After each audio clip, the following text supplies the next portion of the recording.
L'OMS prévient les pays où la situation n'est pas encore endémique qu'il est encore possible de stopper la contamination de la variole du singe entre êtres humains, isoler les cas contacts, éviter la propagation grâce à un diagnostic précoce. Voilà donc les préconisations de l'OMS, alors qu'effectivement cette variole du singe inquiète dans de nombreux pays, d'ailleurs avec des cas recensés en Israël. On fait le point justement sur cela avec vous et aussi d'ailleurs au passage sur le Covid avec votre invité Eva Soto ce matin, Cyril Cohen, directeur du laboratoire d'immunothérapie à l'université Bar-Ilan de Tel Aviv. Cyril Cohen, bonjour. Bonjour Eva, bonjour. Et merci d'être en direct avec nous sur Radio J. Alors Cyril Cohen, concernant cette variole du singe, il n'y a pour l'instant qu'un seul cas en Israël. Qui est cette personne? Où se trouve-t-elle et surtout dans quel état est-elle? Donc bonjour, c'est un cas qui a été avéré. On avait aussi une suspicion concernant un second cas, mais finalement on s'est rendu compte qu'il n'avait pas la Covid-19. Donc le cas dont on parle est un jeune homme... La variole du singe, pas la Covid-19. Oh, excusez-moi, vous voyez, trop de virus en ce moment. Donc oui, la variole du singe. Donc ce jeune homme de 30 ans est hospitalisé à l'hôpital d'Ichilov. Il est en bonne santé de manière générale. C'est un cas qui n'est pas trop symptomatique, mis à part ses éruptions cutanées. Et donc pour l'instant, il est un peu en isolement. Et puis on attend de voir comment ça va se passer. Mais on a bon espoir que d'ici, je dirais, quelques jours, il sera déjà sur la route du retour chez lui à la maison, après avoir surmonté sans gros problème cette variole du singe. Professeur Cohen, il y a actuellement 200 cas de cette variole du singe recensés à travers le monde. Comment expliquer que cette variole soit sortie d'Afrique pour aller contaminer dans d'autres pays ? Je vais vous dire le scénario le plus plausible, évidemment, ce que l'on connaît, parce que ce n'est pas la première fois qu'on a des cas qui sont, je dirais, notés en dehors d'Afrique. On avait eu en 2003 aux États-Unis beaucoup de cas qui avaient été tracés à cause d'une infection qui a été transmise par des animaux importés aux États-Unis d'Afrique. En 2018 aussi, 2019, on avait eu des cas en Grande-Bretagne, surtout dus avec des touristes qui avaient ramené cette maladie en Europe. Donc on suppose que c'est aussi le cas. Le problème que l'on a aujourd'hui, c'est un peu savoir identifier le cas index, c'est-à-dire le premier cas, le patient zéro, qui a amener ça en Europe. La deuxième chose qui est un peu différente, et c'est pour ça qu'il y a eu un peu, je dirais, de bruit dans les médias à ce niveau-là, c'est que on n'arrive pas à tracer exactement toutes les chaînes de transmission. On comprend que ce virus a été, je dirais, importé en Europe, mais on ne comprend pas exactement comment et surtout pourquoi il y a eu plusieurs foyers.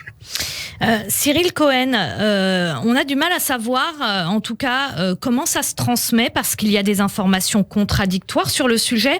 Par exemple, le ministère de la Santé en Israël craint une propagation de la variole du singe par rapport à la Gay Pride. En même temps, il y a l'OMS qui dit que la contamination entre humains de cette nouvelle maladie peut être stoppée. Alors déjà, comment ça s'attrape ? Ça s'attrape en général avec un contact intime et prolongé, soit c'est quoi en touchant... un contact ? C'est justement, oui, allez-y, soit en touchant par exemple les pustules et donc en étant contaminé, soit lors de rapports avec des échanges de fluides, ça peut être la salive ou autre, soit à cause de morsures avec des animaux qui sont infectés, soit aussi en touchant de la viande qui a été infectée, enfin la viande d'un animal qui a été infecté, etc., etc.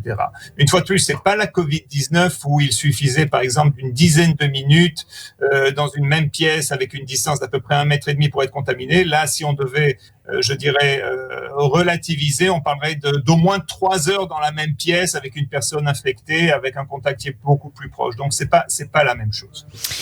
Cyril Cohen, la variole, en tout cas cette variole qu'on connaît dans le monde, a officiellement été éradiquée en 1980 grâce à la vaccination. En France, je ne sais pas si c'est le cas en Israël, mais vous allez nous le dire, jusqu'en 1979, les enfants étaient obligatoirement vaccinés contre la variole. C'est-à-dire que ceux qui ont à peu près une cinquantaine d'années en France sont immunisés contre la variole du singe ? En gros, oui, on pense que oui. Je peux me tester parce que moi j'ai été immunisé quand je suis né, donc en 1975. Donc oui, en Europe et aussi en Israël, on vaccinait contre la variole. Attention, je tiens à dire, la variole, c'est pas la variole du singe. Ce sont deux maladies qui sont très différentes. Ils appartiennent à la même famille de virus, mais les conséquences sont vraiment différentes. La variole tuait à peu près 1 sur 3. C'est une maladie qu'on a réussi à éradiquer grâce au vaccin. Et selon des données, je dirais, initiales, les vaccins de la variole permettent une couverture à 85% contre la variole du singe. Cyril Cohen, est-ce qu'il faut s'attendre à une épidémie à un niveau mondial de cette variole du singe ? On ne le pense pas aujourd'hui, même en Israël, on n'est pas trop alarmiste et alarmé. Je crois que ce qu'il faut faire, c'est suivre les cas, essayer de comprendre comment justement ces cas sont arrivés en Europe. Et de l'Europe, on les a vus en Amérique du Nord, on les a vus en Australie, on les a vus en Israël, un cas pour l'instant. Une fois de plus, le mode de transmission est bien différent. Les patients, et ça c'est une chose à dire qui est très importante, les patients sont souvent, la majorité du temps, symptomatiques, ce qui est différent de la Covid-19. On a dans la Covid-19 des patients qui ne sont pas symptomatiques, des gens asymptomatiques qui distribuent le virus sans le savoir, alors que là, en général, quand on a la variole du singe, on est symptomatique, que ce soit la fièvre, les ganglions, que ce soit justement ces éruptions cutanées. Donc ça permet aussi à la personne de savoir si elle est atteinte, ça permet à l'entourage de savoir si elle est atteinte et donc de se prémunir. De quelles armes disposons-nous, nous, individuellement, pour combattre cette maladie ? Qu'est-ce qu'on peut faire concrètement, chacun d'entre nous ? Concrètement, c'est l'hygiène. Concrètement, c'est chaque personne qui a justement de la fièvre et une éruption cutanée, etc., doit aller voir son médecin. C'est ce que nous, on recommande ici en Israël pour les gens qui reviennent d'Europe, qui ont ce type de symptômes. Ça ne veut pas dire que chaque fièvre ou chaque éruption cutanée, c'est la variole du singe. Mais une fois de plus, il faut faire attention à ces symptômes, mais pas outre mesure non plus. Je crois qu'il ne faut pas tomber dans l'hystérie. Je crois qu'on est surtout dans un syndrome post-traumatique après la Covid-19. Et je tiens à vous dire, on a déjà vu des cas de variole du singe, on a d'autres virus qui se baladent.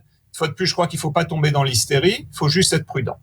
Alors justement, pour finir, la Covid-19 n'a pas fini de faire parler d'elle, puisque là, pour l'instant, on est dans une pause, mais ça pourrait ressurgir au mois de septembre ou cet hiver.